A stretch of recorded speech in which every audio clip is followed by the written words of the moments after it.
లోక్సభలో ప్రతిపక్షాలు ఆందోళన మధ్య పూర్తిగా ట్రిబ్యునల్స్ సంస్కరణల బిల్లుకు ఆమోదమైతే లభించింది.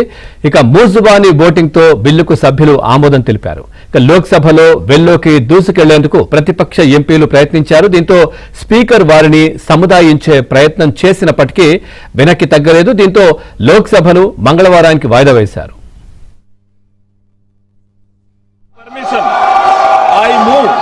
That the bill be passed. माननीय मंत्री जी ने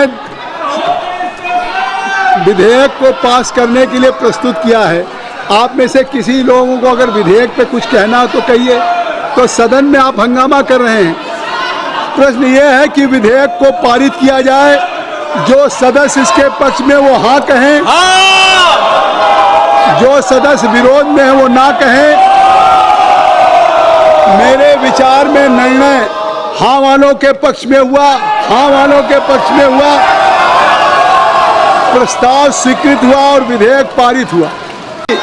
इस सदन में जवाब देंगे तो मैं कहता हूं चर्चा करने के लिए तैयार हुई है।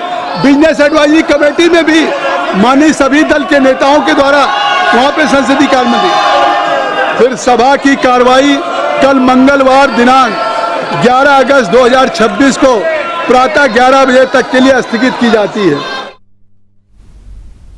ఇక ప్రతిపక్షాల ఆందోళనలపై చర్చించేందుకు అమిత్ షా సిద్ధంగా ఉన్నారన్నారు కేంద్ర మంత్రి కిరణ్ రిజిజు. ఇక ఆందోళనలో లోక్సభలో అమిత్ షా ప్రకటన చేస్తున్నారు.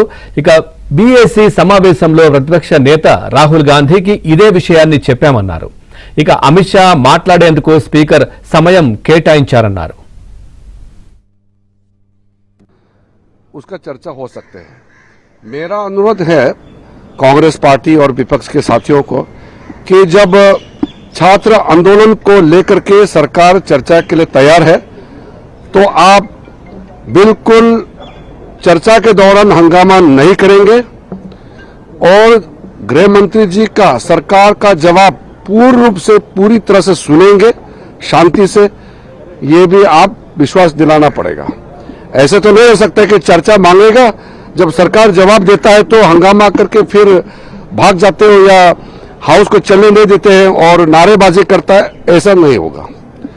चर्चा करना है तो सही तरीके से चर्चा करना पड़ेगा. सरकार किसी चर्चा से किसी भी मुद्दे से पीछे हटता नहीं है और आगे भी हम नहीं हटेंगे.